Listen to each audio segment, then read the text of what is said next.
Our next question today is, what is the best way to meet or introduce yourself or your company to potential strategic partners?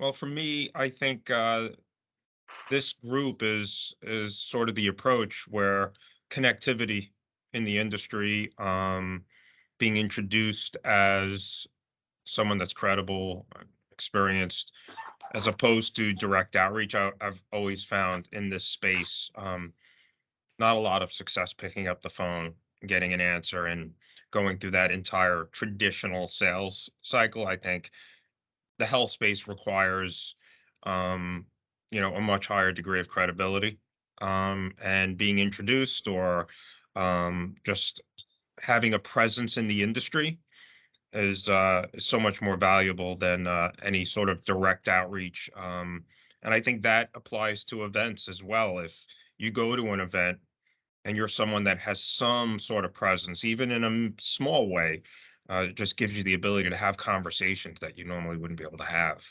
I remember in the very beginning, I used to go to these events and just kind of sit in the corner because I really didn't have anything to really connect with. And I try, but as you kind of grow and you start to better understand and sort of earn these relationships, it just kind of happens organically. So for me, it's always been about that just being, I guess, a giver, being focused on like mutual relationships. And I think in the health space, that goes a long way.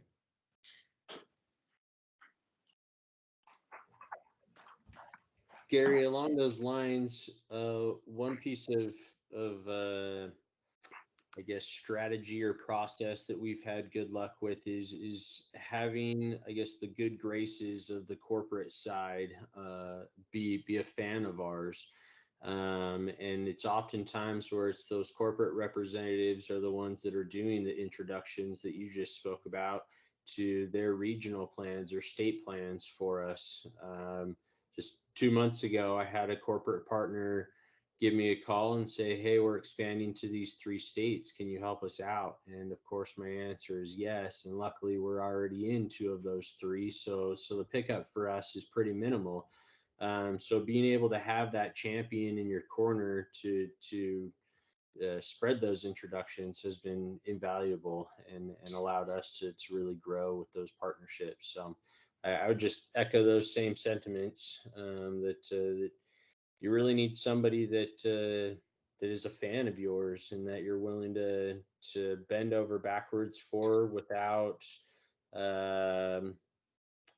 thinking of compensation on the back end. And Yep. it's amazing to see how far those referrals will take you. Yeah. Right. Giving without the expectation of getting, that's, Mhm. Yeah.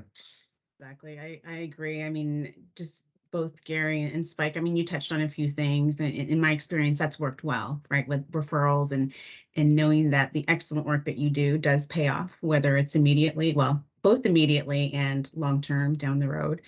But it's those organic conversations that happen at conferences. I'm not, a used car salesman by any means, and so just really establishing relationships, having real conversations, and listening to not only what's being said by folks that you're meeting, but reading between the lines and really being, a partner. So let's talk about email solicitations, because everybody gets them all day long. I remember when I was on the health plan side and I'd get, 5 or 10 a day. And I'd be thinking, what do these people do all day? I mean, they just hope to get a response to these emails.